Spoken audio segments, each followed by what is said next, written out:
ایک حدیث میں تو حضور نے یہ فرمایا ہے اللہ تعالیٰ 3 اشخاص کی وہ کتنی ہی فریاد کرے ان کی فریاد سنتا ہی نہیں۔ ایک ایسا شخص جو اپنی بیوی کے ہاتھوں نالا ہے، وہ کچھ خلق ہے یا جو بھی ہے اس کے اندر، یہ سب ہے، روتا رہتا ہے، اس کی شکایت طلاق نہیں دیتا، تو اللہ اس کی بات نہیں سنے گا۔ جب میں نے تمہارے لیے دروازہ کھولا ہوا ہے کیوں نہیں اسے اختیار کرتا؟ اللہ تعالیٰ جو ہے اس کے لیے بھی ہو سکتا ہے بہتر شکل پیدا کر دے، تمہارے بعد اللہ اسے کوئی بہتر شوہر جو اس کے ساتھ موافقت رکھنے والا ہوا اللہ اسے عطا کر دے، تمہیں بھی عطا کر دے۔ اسی طریقے سے ایک شخص ہے جو قرض دیتا ہے، نہ تحریر لیتا ہے، نہ جو ہے اس کے اوپر گواہی کرتا ہے، بعد میں روتا ہے۔ جب اللہ نے حکم دیا ہوا بھائی قرض دو تو اس کے اوپر جو ہے تم گواہی کرو، تحریر کرو۔ اللہ کا حکم اس وقت نہیں کرے، اس وقت تو محبت آڑے آ جاتی ہے۔ یہ تو بڑی بے مربوطی کی بات ہے کہ میرا بھائی مجھ سے قرض مانگ رہا ہے، دوست قرض مانگ رہا ہے، میں کہوں کہ لکھ کے دو اور اس کے اوپر 2 آدمیوں کے دستخط بھی کرواؤ، لیکن نہیں، اللہ کا حکم۔ اب اگر تم نے وہ حکم نہیں مانا، اب مت رو، اللہ تعالیٰ تمہاری جو ہے وہ جو بھی تمہاری فریاد نہیں سنے گا۔ یہ میں روایت آپ کو سنا دیتا ہوں۔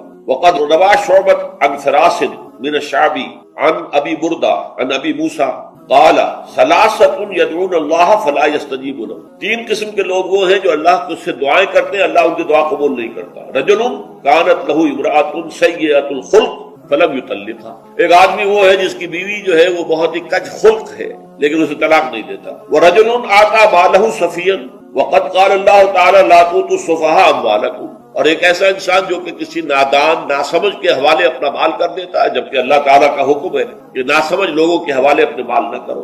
وَرَجُلٌ لَهُ عَلَى رَجُلٍ دَيْنٌ، اور وہ شخص کہ جس کا کوئی قرض کسی کے ذمہ ہے، وَلَمْ يَشْهَدْ عَلَيْهِ بِهِ، اس کے اوپر اس نے گواہیاں نہیں کروائی تھی، اور ہوتا ہے تو روئے، اللہ تعالیٰ اس کی دعا نہیں سنتا۔ وہ نفس جو اندر سے ملامت کرتا ہے، دیکھو تم نے جھوٹ بولا، تمہیں جھوٹ نہیں بولنا چاہیے، کسی اور نے ملامت کی یا نہیں کی، تمہارے اندر کوئی شے ہے جو ملامت کر رہی، دیکھو تم نے فلاں شخص کا دل توڑ دیا، یہ اچھا کام۔ یہ ہے لوامہ جس کی قسم کھائی گئی، لا اقسم بیوم القیامت ولا اقسم بالنفس اللوامہ۔ یہ نفس لوامہ ہر انسان میں ہے، اور جیسے ہمارے ظاہری وجود کے تقاضے ہیں، بھوک لگتی ہے، پیاس لگتی ہے، اسے کپڑے کی ضرورت ہے موسمی اثرات سے بچاؤ کے لیے، یہ جو مانوی شخصیت ہماری اندر ہے یہ بھی کچھ ڈیمانڈ کرتی ہے، اور انسان اپنے آپ کو مطمئن کرتا ہے، ریشنلائز کرتا ہے، ٹھیک ہے یہ تو خرابیاں ہیں، لیکن میں نے یہ کام بھی تو آخر کیے ہیں نا۔ یہ انسان کی ایک لازمی ضرورت ہے اپنے ضمیر کو مطمئن۔ اب دیکھیے ہمارے ہاں کے مختلف طبقات میں مختلف تصورات ہیں نیکی کے جو رائج ہیں۔ ہمارے ہاں ایک مذہبی طبقہ ہے جس کے نزدیک اصل اہمیت ریچولز کی ہے، عبادات کی ہے، رسومات کی ہے۔ معاملات میں وہ دھوکہ دے رہے ہیں، سودا کر کے پھر گئے، ان کے دلوں میں نرمی نہیں ہے، سائلوں کو دھتکارتے ہیں، لیکن ایک اعتبار سے بہت دیکھے سودی کاروبار کرتے ہیں۔ ٹھیک ہے بھائی، میں سودی کاروبار تو کرتا ہوں، میں نے مسجد میں تو بنوائی ہے، میں نے مسجد میں جھاڑ بھی تو لگوا دیا ہے، میں نے مسجد میں قالین بھی تو بچھوایا ہے۔ تو نیکی کا ایک تصور یہ ہے ہمارے، اس کے بالکل برعکس ایک تصور ہے جدید تعلیم یافتہ طبقات کا تصور۔ آپ نے بارہا سنا ہوگا گفتگو، بھائی اصل نیکی یہ ہے کہ کوئی کسی کو دھوکہ نہ دے، جھوٹ نہ بولے، وعدہ پورا کرے، اپنا فرض صحیح طور سے ادا کرے، کہیں ملازم ہے تو اپنے فرائض صحیح طور سے ادا کرے۔ باقی رہ گئی نماز روزہ، یہ تو انفرادی باتیں ہیں، یہ کوئی کرتا ہے تو اپنے لیے نہیں کرتا ہے تو کوئی بات نہیں۔ یہ دونوں ایک دوسرے کے بالکل برعکس تصور، اور یہ ہمارے معاشرے میں جدید تعلیم یافتہ طبقات کا تصور نیکی اور ہمارے قدیم علماء اور ان کے زیر اثر جو عوام ہیں ان کے تصور نیکی میں یہ زمین و آسمان کا فرق۔ آپ کو معلوم ہے کہ اپنی جسم فروش عورتیں جو ہیں وہ بھی نیکی کا کوئی نہ کوئی کام کرتی ہیں۔ آپ دیکھیں گے محرم میں سیاہ کپڑے پہن کے جلوس کے آگے آگے جا رہی ہیں، سبیلیں لگا رہی ہیں، مختلف مزاروں میں جب عرس ہوتا ہے وہاں جاتی ہیں، دھمال کھیلتی ہیں، وہی سیاہ کپڑے پہن، وہ بھی اپنے آپ کو مطمئن کر۔ مشہور ہے ایک واقعہ شہنشاہ عالمگیر اورنگزیب کا، اس نے دلی میں گانے بجانے پر پابندی لگا دی۔ اب ظاہر بات ہے جن کا یہ پیشہ تھا ان کا دھندا ختم تو آمدنی ختم، لاکھ کوششیں کی لیکن اورنگزیب ٹس سے مس نہیں ہوا۔ پھر انہوں نے ایک عجیب ترکیب کی، وہ دریائے جمنا بالکل ساتھ بہتا تھا، یہ قلعہ اس شکل میں بنایا گیا تھا، اب تو ذرا فاصلے پر، تو ایک کشتی میں وہ جمع ہو گئے، سازندے بھی اور ساز بھی اور گاتے بجاتے ہوئے۔ انہیں معلوم تھا فلاں وقت جو ہے بادشاہ جھروکے میں بیٹھ کر دریا کی سیر کرتا ہے، وہاں سے گزرے اور ایک شعر گاتے ہوئے گزرے، در کوئے نیک نامی مارا گزر نہ دارن، گر تو نمی پسندی تقدیر قدارا۔ در کوئے نیک نامی، یہ نیکی جو ہے اس کے کوچے میں ہمارا گزر ہی نہیں ہے۔ در کوئے نیک نامی مارا گزر نہ دارن، یہ تو اللہ کی طرف سے فیصلہ ہے، اس کی مقرر کردہ تقدیر ہے۔ گر تو نمی پسندی تغییر کل قضارا، اگر تجھے پسند نہیں ہے تو تقدیر بدل دے۔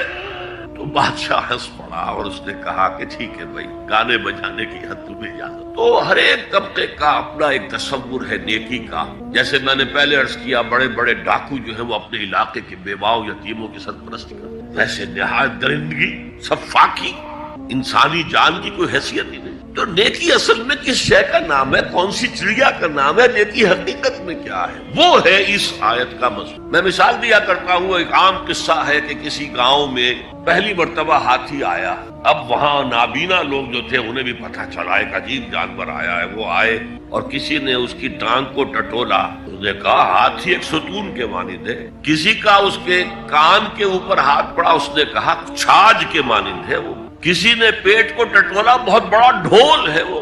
بالکل یہی معاملہ ہے نیکی کے تصور کے بارے میں۔ اڑائے کچھ ورق لالے نے، کچھ نرگس نے، کچھ گل نے، چمن میں ہر طرف بکھری ہوئی ہے داستان میری۔ کسی نے نیکی کا ایک حصہ لے لیا، کسی نے دوسرا لے لیا، کسی نے تیسرا لے لیا۔ وہ مکمل سراپا نیکی، حقیقی نیکی کس میں ہے، یہ ہے اس آیت کا مضمون۔ اب چوتھے نمبر پر یہ تمہیدی باتیں جو میں عرض کر رہا ہوں، اس آیت کا پس منظر کیا ہے جسے ہم کہتے ہیں شان نزول۔ کیا بحث چل رہی تھی جس میں ہدایت کے لیے یہ آیت نازل ہوئی؟ تو ذہن میں رکھیے کہ تحویل قبلہ اس آیت کا پس منظر ہے، شان نزول۔ آپ کو معلوم ہے مکے میں جب تک حضور رہے، آپ جب نماز پڑھتے تھے تو آپ جنوبی جانب کھڑے ہوتے تھے، یعنی رکن یمانی اور وہ کونا کے جس میں حجر اسود نصب ہے، ان دونوں کے درمیان کھڑے ہوئے کعبے کی طرف رخ کیا۔ تو اسی رخ پر بیت المقدس بھی ہے۔ اسے کہتے ہیں استقبال قبلتین، دونوں قبلوں کا بیک وقت استقبال ہو گیا، رخ ہو گیا دونوں طرف، خانہ کعبہ کے بھی اور بیت المقدس کے بھی۔ مدینے میں آ کر تو یہ ناممکن ہے۔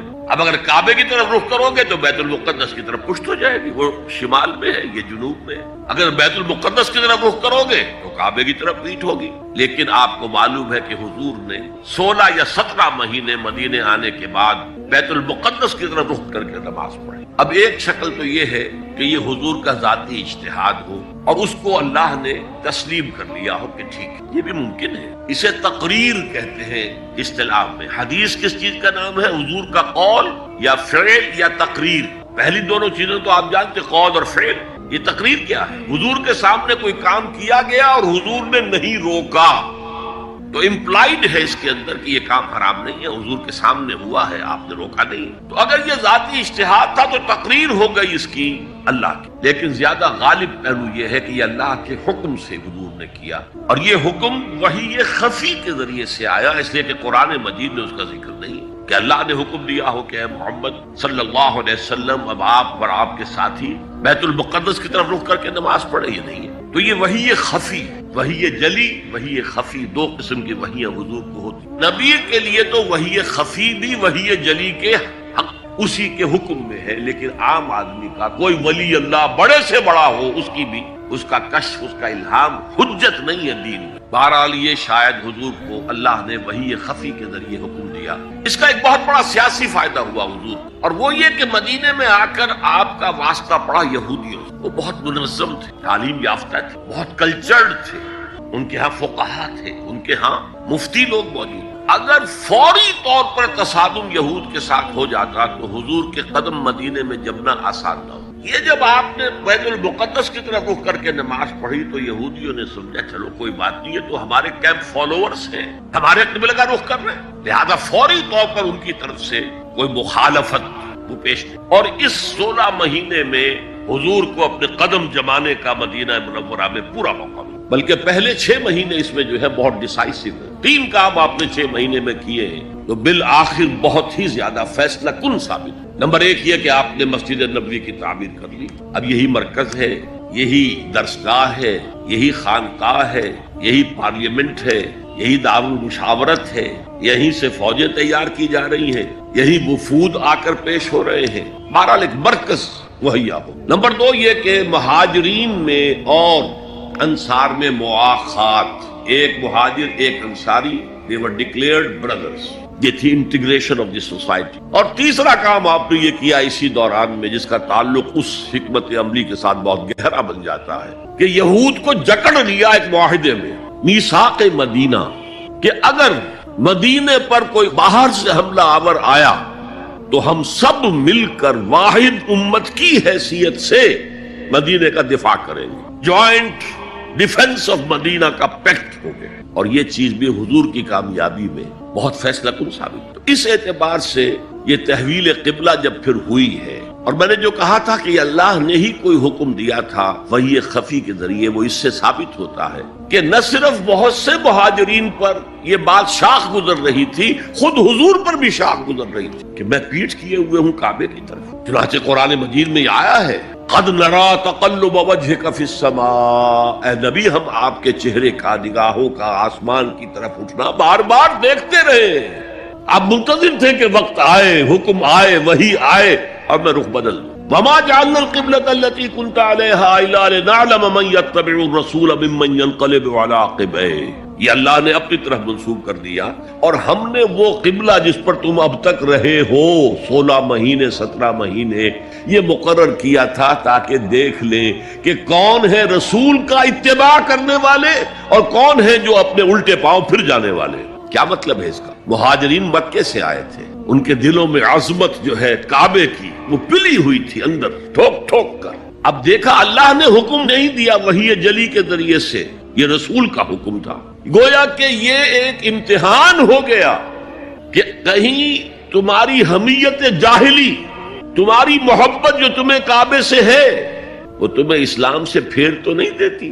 آیا تم رسول کے حکم کو مقدم رکھتے ہو اور اپنی کسی سابقہ حمیت جسے حمیت جاہلی ہم کہہ دیں گے اس کو مقدم رکھتے ہو. یہ ایک سخت امتحان تھا جس میں کہ اہل مکہ جو مہاجرین تھے وہ مبتلا کیے گئے، اور خاص طور پر یہ بات کہ رسول کا حکم ماننے کی تاکید. چاہے ابھی قرآن میں کوئی آیت نہیں آئی ہے، لیکن حقیقی مومن کے لیے رسول کا فرمانا بھی ایسے ہی ہے جیسے کہ اللہ کا فرمانا. اس کی تربیت بھی ہو گئی. لیکن یہ کہ اکثر کا معاملہ یہ تھا کہ یہ معاملہ شاخ گزر رہا تھا، یہاں تک کہ حضور کا معاملہ بھی تھا قد نرا تقلب وجهك في السماء فلنولينك قبلة ترضاها. تو اے نبی ہم بدل دیں گے قبلہ وہ جو آپ کو پسند ہے. اب رخ کرو مسجد حرام کی طرف. فولوا وجوهكم شطر المسجد الحرام. اب اپنا رخ کر لو مسجد حرام کی طرف. چنانچہ مدینے میں ایک مسجد القبلتین ہے، جو حضرات گئے ہیں زیارت کرتے ہیں انہوں نے زیارت کی. حضور مدینے سے باہر ایک قبیلے کی جگہ تھی، وہ وہاں گئے ہوئے تھے، کوئی دعوت طعام تھی، دوپہر کا کھانا تھا. اسی وقت ظہر کا وقت ہو گیا. حضور نے جماعت کھڑی کی اور قبلہ جو ہے بیت المقدس. اسی نماز کے دوران یہ آیات وحی نازل ہو گئی. آپ نے فوراً رخ بدلا اور پوری جماعت نے رخ بدل لیا. اور اسی لیے اس مسجد میں 2 قبلے ہیں، 2 محرابیں ہیں، ایک شمال کی جانب بیت المقدس کی جانب، دوسری جنوب کی جانب یعنی مکہ مکرمہ. اب یہ تحویل قبلہ جو ہے یہ ہے بات اصل میں سمجھنے کی، ایک بہت بڑے فتنے کی بنیاد بن گیا. فتنہ آزمائش کو کہتے ہیں اور فتنہ فساد کو بھی کہتے ہیں. فساد یہودیوں کی طرف سے شروع ہوا. یہ کیسا نبی ہے جس کا قبلہ ہی معین نہیں؟ ابھی یہ شمال کی طرف رخ کر کے نماز پڑھ رہا تھا اور اب اس نے جو ہے جنوب کی طرف رخ کر لیا. کیسا رسول ہے، کیسا نبی ہے؟ حضور کے خلاف لوگوں کو بھڑکانے کا انہیں اب ایک موقع تھا. اور آپ کے علم میں ہے کہ اوس اور خزرج کے جو عوام ہیں وہ یہود کے بہت زیر اثر تھے، بہت زیر اثر. وہی بات کہ وہ سمجھتے تھے ہمارے پاس نہ کوئی شریعت ہے، نہ کتاب ہے، نہ کوئی قانون ہے، نہ ہمارے ہاں کوئی مفتی ہے، نہ قاضی ہے. ان کے ہاں تو کتاب ہے، شریعت ہے، مفتی ہے، قاضی ہے. ان کا تو بڑا کلچرڈ لوگ ہیں. تو ایک روب تھا. لہذا یہ ایک ان کو موقع مل گیا کہ اس پر لوگوں کے جذبات کو بھڑکائیں اور حضور سے برگشتہ کریں. دوسری طرف سادہ لو مسلمانوں کے اندر بھی ایک فتنہ بطور آزمائش آ گیا کہ اگر اصل قبلہ یہ تھا تو یہ 16 مہینے کی نمازیں تو ہماری اکارت گئی، غلط رخ پر پڑی ہم نے، اور نماز تو دین کا اصل ستون ہے اور یہ نمازیں ہماری ضائع ہو گئی. یہ ان کے دلوں میں ایک وسوسہ پیدا. اس پہلو سے اس مسئلے پر بڑی مفصل گفتگو قرآن میں ہوئی ہے میرے اور آپ کے لیے. بلکہ مجھے اعتراف ہے کہ میں یہ سوچتا رہا اتنی مفصل گفتگو بار بار فولوا وجوہکم شطر المسجد الحرام، فولوا وجوہکم شطر، یہ بار بار پورے 2 رکوع قرآن مجید میں، سورہ بقرہ کا 17واں رکوع 18واں رکوع اسی پر.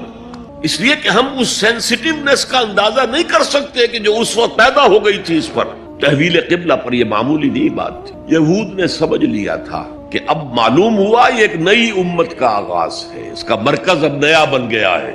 اب تک وہ سوچ رہے تھے کہ ہمارے ہی چنانچہ ایک اور واقعہ ہوا تھا کہ یہ عاشورہ کا روزہ رکھتے تھے یہودی. حضور نے پوچھا کیوں رکھتے ہو 10ویں محرم کا روزہ؟ انہوں نے کہا کہ اصل میں ہمیں جو نجات ملی تھی فرعون سے، اور فرعون کو جو غرق کیا گیا تھا لاؤ لشکر سمیت، وہ 10 محرم کو ہوا تھا، ہم شکرانے کے طور پر روزہ رکھتے ہیں. حضور نے فرمایا کہ موسیٰ کے تو ہم تم سے زیادہ مستحق ہیں، لہذا مسلمانوں کو حکم دیا کہ تم بھی 10ویں محرم کا روزہ رکھا کرو. اب یہ چیزیں ایسی تھیں کہ جس سے وہ پیسیفائڈ تھے ایک طرح سے کہ نہیں یہ کوئی نئی چیز نہیں ہے، یہ ہمارے کیمپ فالوورز. بلکہ حضور نے فرمایا تم 2 روز کا روزہ رکھو، 9ویں محرم کا بھی 10ویں کا. بہرحال اس پر جو ایک تشویش ہوئی ہے، اس تشویش کو دور کرنے کے لیے 2 رکوع 17واں 18واں رکوع 2 رکوع پورے کے پورے اسی بحث پر مشتمل ہیں. اور اس کے علاوہ اب میں مثال دوں کہ میرا ایک ہاتھ یوں ہے، ایک ہاتھ یوں ہے، بیچ میں میرا جسم ہے، تو اس بحث کا جسم جو ہے وہ تو وہ 2 رکوع ہیں، رکوع 17واں 18واں. لیکن ادھر دور پہلے ایک آیت آ گئی تھی جس نے زمین ہموار کی، للہ المشرق والمغرب فینما تولوا فثم وجہ اللہ.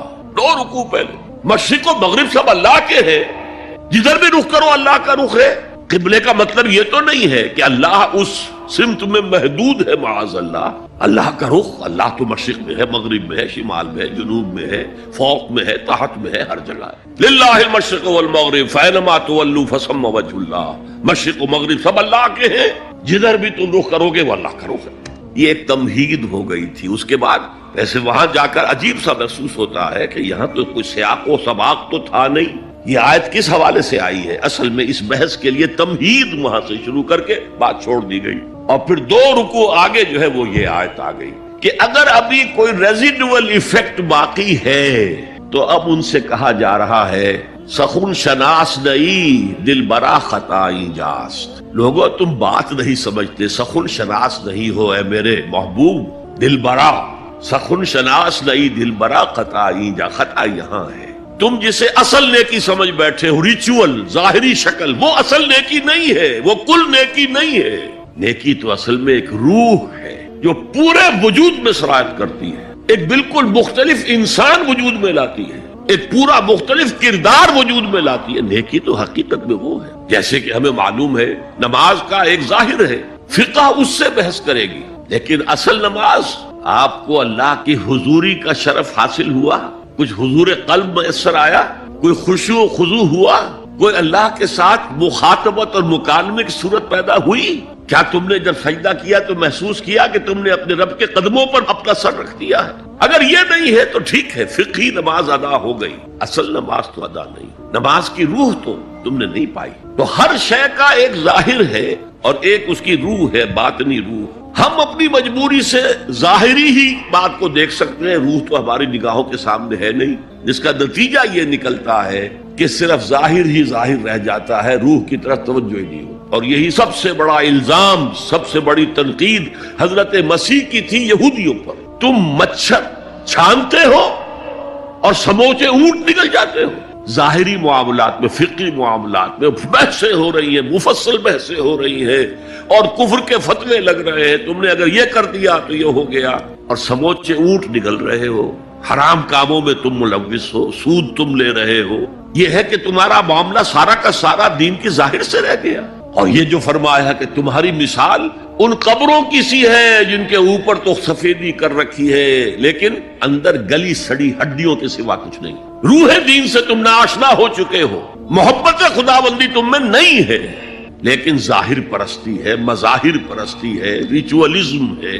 تمہارا دین یہ بن کر رہ گیا. آج ہمارے ہاں بھی صورتحال مختلف نہیں ہے. میں عرض کر چکا ہوں سب سے بڑا طبقہ ہمارے ہاں ظاہر بات ہے کہ جو ہمارے علماء کے زیر اثر ہے، اور وہ فقہاء ہیں. اور فقیہ کا کام ہی ہے کہ وہ ظاہر سے بحث کرے، باطن سے تو بحث نہیں کر سکتا. لہٰذا ریچولز ہی ریچولز رہ گئے ہیں. حقیقی روح ہر شے کی ختم ہو چکی ہے. رہ گئی رسم اذاں روح بلالی نہ رہی، اور فلسفہ رہ گیا تلقین غزالی نہ رہی. نماز و روزہ و قربانی و حج یہ سب باقی ہے، تو باقی نہیں. اب آئیے اس پر غور کیجئے. جو میں نے عرض کیا تھا لیس البر، اب زبر اور پیش میں زمین و آسمان کا فرق ہو جاتا ہے. لیس البر ہوتا جیسا کہ ہے سورہ بقرہ میں آگے جا کر، لیس البر ان تاتوا البیوت من ظہورہا. ان کے ہاں یہ قاعدہ تھا یا ایک رواج ہو گیا تھا کہ اگر احرام باندھ کر گھر سے نکل آئے اور اب کسی ضرورت سے گھر جانا پڑا، دروازے سے نہیں داخل ہوئے، ایک دفعہ احرام باندھ کے نکل آئے، اب کیسے جائیں واپس؟ تو گھر کے پچھواڑے سے دیوار پھلانگ کے جاتے تھے، تو وہاں کہا یہ کوئی نیکی نہیں ہے۔ لیس البر ہوتا تو اس کا مطلب ہوتا سرے سے کوئی نیکی نہیں ہے، یہ تو ہمارا من گھڑت ایک خیال ہے۔ لیس البر یہ خبر ہے جسے مقدم کیا گیا ہے، اور اس کا مفہوم اب ہو گیا حصر کا، کل نیکی یہ نہیں ہے، یعنی نیکی کا ظاہر بھی ضروری ہے۔ یہ نہ سمجھو کہ نماز کا ظاہر کوئی معنی نہیں رکھتا، طہارت حاصل ہوئی ہے یا نہیں ہوئی ہے، وضو صحیح ہوا ہے یا نہیں ہوا ہے، جو پانی استعمال کیا تھا وہ بھی پاک تھا کہ نہیں تھا، یہ ساری چیزیں ضروری ہیں، دین کا ظاہر بھی ضروری ہے۔ یہ نہ نفی کیجئے کہ ان فقہا کا کیا ہے، ظاہر ہی کو لیتے ہیں۔ ہمارے ہاں بعض جو ہے انتہا پسند جو ہے، جو ملنگ ٹائپ صوفی ہوتے ہیں، ایک تو حقیقی کوئی صوفی ہو، ایک ملنگ تھا، وہ ان تمام چیزوں کو چھوڑ بیٹھے۔ جیسے میں نے آپ کو شعر سنایا تھا اور اختلاف بھی کیا تھا، مولانا روم نے کچھ زیادتی کی ہے، سختی کی ہے، انداز بیان اچھا نہیں ہے کہ ماز قرآن مغزہ برداشتیم استخاں پیش سگاں انداختیم، ہم نے قرآن سے اس کا اصل مغز جو ہے وہ کشید کر لیا ہے، ہڈی کا گودا ہم نے کھینچ لیا، اب ہڈی خالی ہمیں پھینک دی ہے۔ یہ ہمارے صوفیہ میں سے بعض کا طرز عمل رہا ہے جو غلط ہے۔ نہیں، ظاہر بھی اہم ہے، ظاہر بھی نیکی ہے۔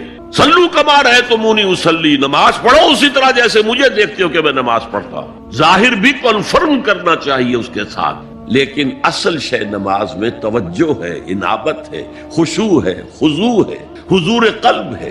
لہذا یہاں ترجمہ ہوگا کل نیکی یہی نہیں ہے کہ تم اپنے چہرے مشرق اور مغرب کی طرف کرو، یہ تو ظاہر ہے۔ اور اس میں مجھے غالب کا شعر یاد آ رہا ہے، قبلے کو اہل نظر قبلہ نما کہتے ہیں، ہے پرے سرحد ادراک سے اپنا مسجود، جسے ہم سجدہ کر رہے ہیں وہ تو ہمارے ادراک اور شعور اور وہم اور خیال اور تصور اور تخیل سے وراء الورا وراء الورا وراء الورا ہے، پرے سرحد ادراک سے اپنا مسجود۔ قبلے کو اہل نظر قبلہ نما کہتے ہیں، یہ کعبہ تو قبلہ نما ہے۔ بہرحال اب اس کی نفی کرتے ہوئے، جزوی نفی، کلی نفی نہیں ہے، لیس البر، کل نیکی یہ نہیں ہے کہ تم اپنے چہرے مشرق اور مغرب کی طرف کر لو، ولکن البر، بلکہ نیکی اس کی ہے، یہاں پر بھی اب لفظ محذوف ہے، ولکن البر بر من آمن باللہ والیوم الآخر، نیکی تو حقیقت میں اس کی ہے۔ اس میں آگے بڑھنے سے پہلے مجھے یاد آیا کہ میں بر کے مفہوم پر بھی کچھ گفتگو کر لوں۔ بر کسے کہتے ہیں؟ بہت عمدہ باتیں جو ہے پہلے کہی ہیں۔ بر اور بر یہ دونوں مادہ تو ایک ہی ہے، بحر و بر۔ جب تک انسان سمندر میں رہتا ہے، آج کا تو خیر تصور نہ کیجئے، پہاڑوں جیسے جو ہے پہاڑ سمندر میں چل رہے ہوتے، عام حالات میں کوئی اس کے ادھر ادھر جو ہے کوئی ہچکولے محسوس نہیں ہوتے، لیکن پرانے زمانے کے سمندر کا تصور کیجئے تو ہر وقت وہ ہے آدمی غیر مطمئن ہوتا تھا، اسی وقت کچھ ہو سکتا ہے، ہچکولا آ رہا ہے، ادھر سے آ رہا ہے، ادھر سے آ رہا ہے، تو دل میں ایک خوف سا رہتا تھا، ایک بے چینی سی رہتی تھی، عدم تحفظ کا ایک احساس رہتا تھا۔ بر پر، خشکی پر آتے ہی اطمینان ہو۔ تو یہ اصل میں انسان کے باطنی اطمینان کے لیے جو ابھی آپ نے فرمایا کہ نیکی وہ ہے کہ جس کو کر کے تمہیں خوشی حاصل، اور فتویٰ اپنے دل سے لے لیا کرو، ما حاک فی صدرک، جو کچھ تمہارے سینے کے اندر جو کچھ جس سے خدبد ہو جائے، جس سے بے چینی ہو جائے، وہ اسم ہے، وہ گناہ ہے۔ الاسم ما حاک فی صدرک وکرہت ان یطلع علیہ، اور گناہ وہ ہے کہ جس کے بارے میں تمہیں یہ پسند نہ ہو کہ لوگوں کو اس کی اطلاع ہو، وہ گناہ ہے۔ اس میں بھی مجھے جیسے انگریزی کی ایک نظم کا سٹینزا جو ہے یاد آیا تھا، art is long and time is fleeting, دوڑا جا رہا ہے یہ وقت، and our hearts though stout and brave still like muffled drums are beating funeral marches to the grave۔ اپنے دل کی ہر بیٹ کے ساتھ ہم اپنی قبر سے قریب سے قریب تر، قریب سے قریب تر ہوتے جائیں۔ اسی طرح کی ایک نظم ہے، بڑی پیاری نظم ہے، charities that soothe and heal and bless are scattered over the feet of men like flowers۔ وہ بھلائیاں، وہ نیکیاں، وہ خدمت خلق، charities which soothe and bless and heals، دل کے اوپر مرہم سا رکھا جاتا ہے نیک کام، دل کو خوشی ہوتی ہے نیک کام کرنے۔ charities that soothe and heal and bless are scattered over the feet of man like flowers، یہ تو ان پھولوں کے مانند ہے جو انسان کے قدموں میں پڑے ہوئے ہیں، جس کو چاہے اٹھا لے، جو چاہے اٹھا لے۔ No mystery is here, no special boon for the high and not for the low۔ The smoke ascends as high from the hearth of a humble cottage as from that of a haughty palace۔ دھواں اٹھتا ہے تو ایک کٹیا میں جو چولہا جل رہا ہے اس سے بھی اٹھے گا تو جائے گا اوپر، اور محل کا کوئی بہت بڑا کچن ہے تو اس سے بھی اٹھے گا تو اوپر جائے گا۔ لہذا یہ غریب اور امیر کا فرق نہیں ہے، ہر شخص اس نیکی میں سے حصہ لے سکتا۔ تمہارے پاس ایک روٹی تھی، تم نے آدھی دے دی کسی مانگنے والے کو، تمہارا حصہ ہو گیا، بہت بڑا حصہ ہو۔ اور کسی بڑے امیر آدمی نے 150 جو ہے مسکین کو کھانا کھلا دیا، وہ اس کے قریب بھی نہیں آ سکے گا اجر و ثواب کے اعتبار سے اس شخص کے کہ جس کے پاس ایک ہی روٹی تھی اور اس نے آدھی دے دی۔ تو بر جو ہے حقیقت میں لیس البر ان تولوا وجوهکم قبل المشرق والمغرب ولكن البر من آمن بالله والیوم الآخر والملائکۃ والکتاب والنبیین۔ میں بھی ایک زمانے میں اس پر کچھ متردد سا ہوتا تھا، کچھ سوچتا تھا یہ نیکی کا تعلق تو ہم عمل سے سمجھتے ہیں، یہاں ایمان کی بحث کی کیا ضرورت ہے؟ ایمان تو ایک باطنی حقیقت ہے، نیکی جو ہے وہ ایک ظاہری خارجی حقیقت ہے۔ لیکن پھر سمجھ میں آیا کہ اصل نیکی وہ نیت ہے جس کے ساتھ وہ کام کیا جا رہا ہے۔ اگر خیرات بانٹی جا رہی ہے، جھگیوں میں جا کر میلے کچیلے بچوں کو گود میں لے کر اپنی سفید اشکروں کو بھی خراب کیا جا رہا ہے، اور معلوم ہے کہ یہ اس لیے کر رہا ہے کہ آئندہ الیکشن میں کھڑا ہونا ہے، تو کوئی ہے جو کہے گا کہ یہ نیکی ہو رہی ہے؟ کام تو بظاہر بڑی نیکی کا کام ہے۔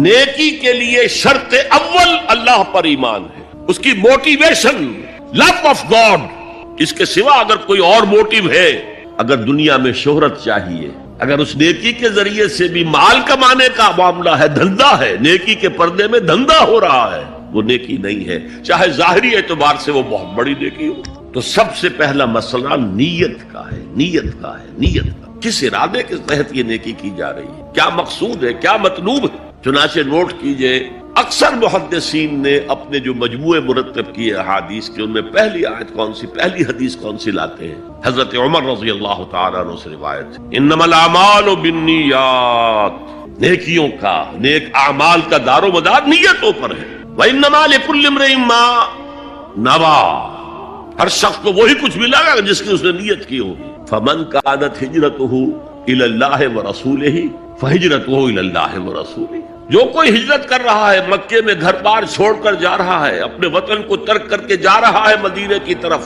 صرف اللہ اور رسول کے لیے، اس کی ہجرت اللہ اور اس کے رسول کے لیے۔ ومن كانت هجرته للدنيا يصيبها، اور اگر اس شخص کی ہجرت دنیا کے لیے ہے کہ اس کو حاصل کر لے۔ مثلا میں دیتا ہوں مثال، ایک مسلمان تھا، اس کا کوئی کاروبار تھا، اس کے خریدار مسلمان ہی تھے، وہ جا رہے ہیں، اب کیا کرے گا؟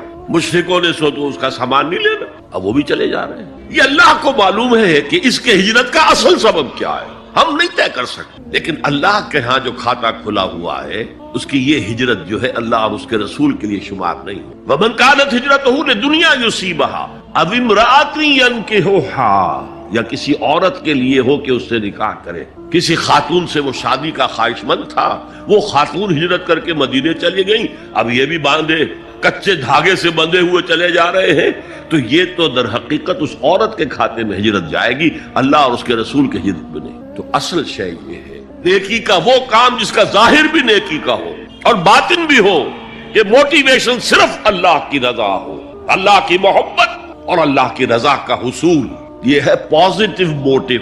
ایک نیگیٹو سائیڈ بھی ہے، سب لوگ ذہنی اعتبار سے اتنے بلند نہیں ہوتے کہ اللہ کی محبت وہی اصل محرک بن جائے۔ یہی وجہ ہے کہ حضور نے اس کو صلی اللہ علیہ وسلم کمال ایمان سے تعبیر کیا ہے، من احب للہ وابغض للہ واعطى للہ ومنع للہ فقد استکمل الایمان۔ جس نے کسی سے محبت کی تو اللہ کے لیے کی، کسی سے نفرت اور بغض رکھا تو اللہ کے لیے رکھا، کہ اللہ کو اس سے نفرت کرنا پسند ہے، اور کسی کو کچھ دیا تو اللہ کو خوش کرنے کے لیے، اور کسی سے کچھ چیز روکی تو صرف اس لیے کہ اللہ کو اس کا روکنا پسند ہے، تو اس شخص نے اپنے ایمان کی تکمیل کر۔ اگر اس کا موٹیو خالص ہو گیا ہے اللہ کی محبت اور اللہ کی رضا کا حصول، تو اصل میں نیکی ہے، ورنہ چاہے بظاہر کتنی ہی بڑی نیکی نظر آئے وہ نیکی نہیں۔ لیکن جو لوگ اس حد تک نہ پہنچ پائے ہوں، استکمال ایمان تک، تکمیل ایمان تک، تو ان کے لیے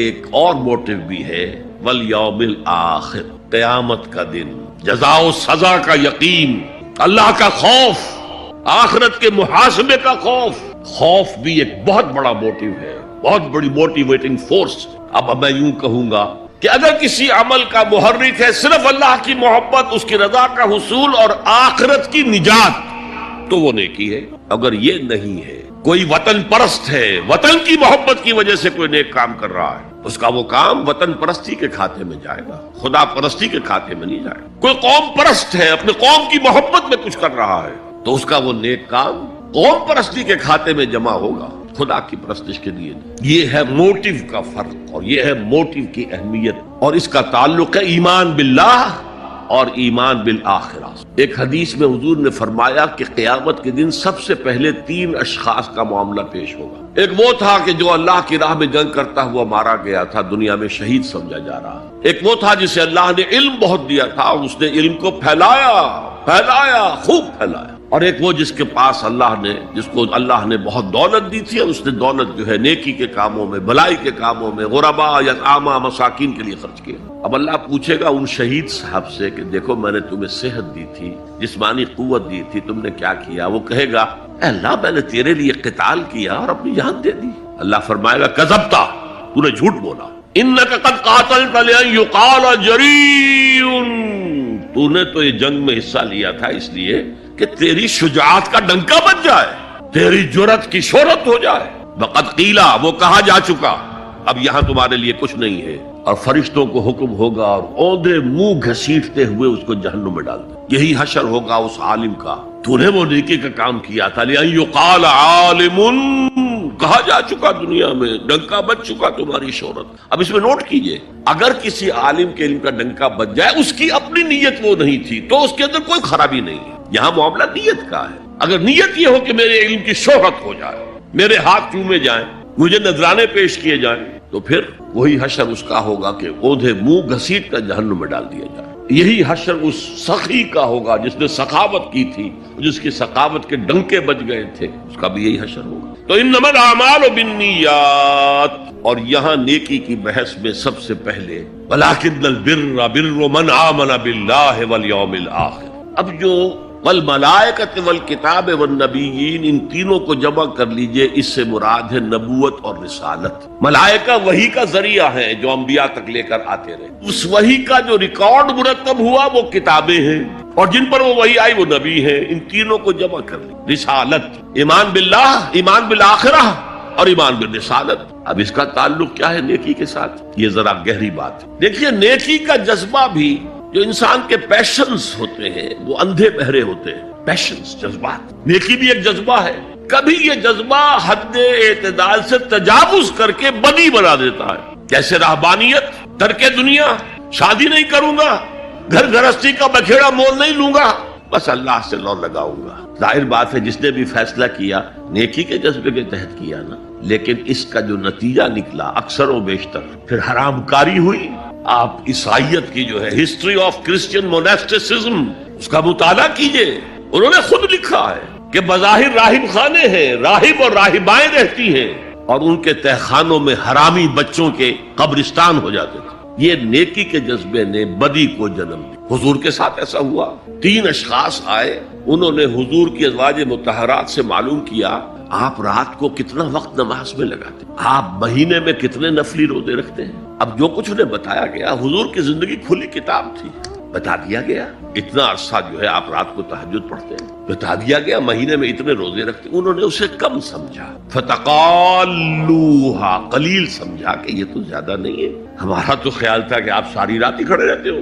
لیکن اپنے دل کو مطمئن کرنے کے لیے کہ حضور کی کہیں توہین بھی نہ ہو جائے، کہا جی انہیں تو ضرورت نہیں ہے، وہ تو معصوم ہی ہے، ان کی خطائیں اول تو ہوتی نہیں، اگر کوئی ہے بھی تو اللہ نے کہہ دیا قد غفر اللہ لک ذنبک ما تقدم منہا وما تاخر، اللہ نے تو معاف کر دی اگلے پچھلے سارے گناہ، میرے لیے یہ کافی نہیں ہے. ایک نے کہا میں پوری رات عبادت کروں گا، اپنی قبر بستر سے نہیں لگاؤں. دوسرے نے کہا کہ میں ہمیشہ ہر روز روزہ رکھوں گا، کبھی افطار نہیں کروں گا. تیسرے نے کہا میں کوئی شادی بیاہ نہیں کروں گا، یہ کھکیڑ میں نہیں پڑھوں گا. میں حضور کو خبر ہو گئی، آپ نے طلب فرمایا اور غصے کے انداز میں وہ الفاظ کہے کہ جو حضور سے بالکل متوقع نہیں. واللہ انی لاتقاکم واخشاکم، خدا کی قسم میں تم سب سے زیادہ متقی ہوں اور سب سے زیادہ اللہ سے ڈرنے والا ہوں. لیکن میرا طریق یہ ہے کہ میں رات کو سوتا بھی ہوں اور نماز بھی پڑھتا ہوں، میں روزہ رکھتا بھی ہوں، ناغہ بھی کرتا ہوں.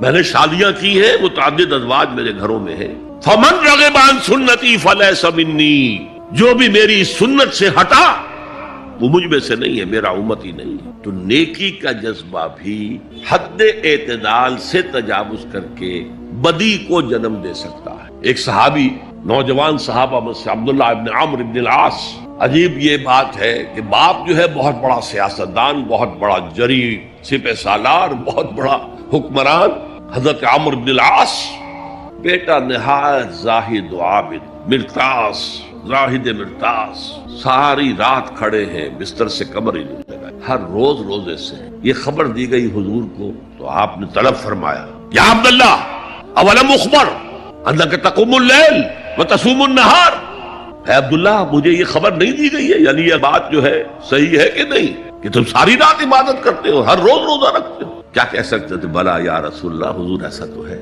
فرمایا لا تفعل، ہرگز ایسا مت کرو. فإن لزوجك عليك حقا وإن لزورك عليك حقا بل إن لنفسك عليك حقا، تمہارے نفس کے بھی تم پر حقوق ہیں، تمہارے بیوی کے بھی تم پر حقوق ہیں. ان کی زوجہ سے کسی نے پوچھا تھا تم ہمیشہ میلی کچیلی رہتی ہو، کبھی ہم نے تمہیں کسی اچھے لباس میں، کس کوئی جسے سنگھار کہہ دیتے کہ یہ میں نے دیکھا؟ تو ان کا کہ مجھے کیا غرض ہے، تمہارے بھائی کو تو مجھ سے کوئی غرض ہے ہی نہیں، میں کس کے لیے بناؤ سنگھار کروں؟ یہ بھی الفاظ آتے. فرمایا ہرگز مت کرو. میں تو کرتا ہوں، میں روزے بھی رکھتا ہوں لیکن نہیں بھی رکھتا، میں نماز پڑھتا ہوں لیکن سوتا بھی، میری بیویاں ہیں متعدد. تو میری سنت اگر تم نے چھوڑ دی تو تمہارا مجھ سے کوئی تعلق نہیں ہو. اس کا مطلب کیا ہوا؟ تو سم اپ، نیکی کا ایک ماڈل بھی سامنے رہنا چاہیے جس میں توازن ہو، اعتدال. انبیاء وہ توازن پیش کرتے ہیں اپنے کردار اور شخصیت کے ذریعے سے. وہ جو فرمایا گیا لقد کان لکم فی رسول اللہ اسوۃ حسنہ، تمہارے لیے اللہ کے رسول کی شخصیت میں ایک اچھا نمونہ ہے. یہ نمونہ معتدل ہے، متوازن ہے. حضرت عائشہ فرماتی ہیں حضور ہمارے مابین تشریف فرما ہوتے تھے، پیار اور محبت کی باتیں بھی ہوتی تھیں. حضور ہمارے ہاں کے جو ذرا زیادہ دیندار، جنہیں زیادہ مسالہ لگ جاتا ہے، وہ کرخت مزاج کے گھروں میں بھی معلوم ہوا داخل کیا ہوا قیامت آ گئی ہے. تو اس طرح کا نہیں تھا معاملہ، اپنی بیویوں کی دل جوئی، ان سے محبت اور پیار کی باتیں. لیکن حضرت عائشہ فرماتی ہے کہ ہمارے درمیان بیٹھے ہوتے تھے اور پیار و محبت کی گفتگو ہو رہی ہوتی تھی، اذان کی آواز آتے ہی ایسے ہی اٹھ کر چل دیتے تھے جیسے ہمیں جانتے بھی نہیں کہ ہم کون ہیں. یہ توازن پیدا کرو، ترک دنیا نہیں، دنیا میں رہو اور پھر وہ کردار پیش کرو جو محمد نے پیش کیا صلی اللہ علیہ وسلم اور آپ کے صحابہ نے پیش کیا. دنیا میں رہتے ہوئے ترک دنیا اس معنی میں دنیا مقصود نہ بن جائے، مطلوب نہ بن جائے. لا مقصود الا اللہ، لا مطلوب الا اللہ، لا محبوب الا اللہ. تو یہ ہے اس نیکی کی بحث میں ایمان بالرسالت کا معاملہ. اب آگے چلتے ہیں. وَآتَ الْمَالَ عَلَىٰ حُبِّهِ، اور دیتا ہے وہ اپنا مال، یا دیا اس نے اپنا مال اس مال کی محبت کے باوجود، علی الرغم. جن حضرات نے ترجمہ کیا ہے کہ اللہ کی محبت کی وجہ سے ہی اللہ کی محبت میں وہ مال دیتے ہیں، یہ غلط ہے. جو بحث ہو چکی ہے، موٹیویشن تو ان کی درست ہو گئی، ایمان باللہ، ایمان بالآخرہ سے. اب آگے اس کے تکرار کی ضرورت نہیں ہے. اور عربی میں کسی کی محبت میں کوئی شے آئے تو فی یا لام آئے گا. علی آتا ہے مخالفت کے لیے، علی الرغم. مال محبوب ہے، کس کو نہیں؟ زین للناس حب الشہوات من النساء والبنین والقناطر المقنطرة من الذهب والفضة والخیل المسومة والانعام والحرث. انسان کی سرشت کو اللہ سے زیادہ جاننے والا کون ہے؟ وہ فرما رہا ہے، سورہ آل عمران کی آیت ہے، مزین کر دی گئی ہے انسانوں کے لیے محبت بیویوں کی، بیٹوں کی، اور ڈھیروں مال کی، سونے کی اور چاندی کی، اور گھوڑے وہ کہ جو پیڈگری والے ہوں اور جو بہت اعلیٰ نسل کے ہوں، خیل المسومہ، نشان زدہ گھوڑے، اور مال ہو، بھیڑیں بکریوں کو گلے کے گلے ہوں، اور گائے اور بیل ہوں. اور یہ ساری چیزیں محبوب ہیں. اس محبت کے خلاف عمل کرتے ہوئے مال خرچ کرنا تبھی تو مجاہدہ ہے. تو جیسے اردو میں ہم علی الرغم کہتے ہیں، علی الرغم، باوجود اس کی محبت کے وہ خرچ کرتے ہیں. اب یہاں جو اصل نوٹ کرنے کا نقطہ ہے وہ کیا ہے؟ دیکھیے، اسلام کا جو نظام ہے دنیاوی، اس میں ایمان کے بعد پہلی شے نماز ہے. وہ جو کہا گیا ہے کہ قیامت کے دن سب سے پہلا محاسبہ نماز کا ہوگا. اور جب ہماری مسجدوں کے اندر لکھے ہوتے تھے فارسی کے اشعار، روز محشر کے جاں گداز بود، اولی پرسش نماز بود،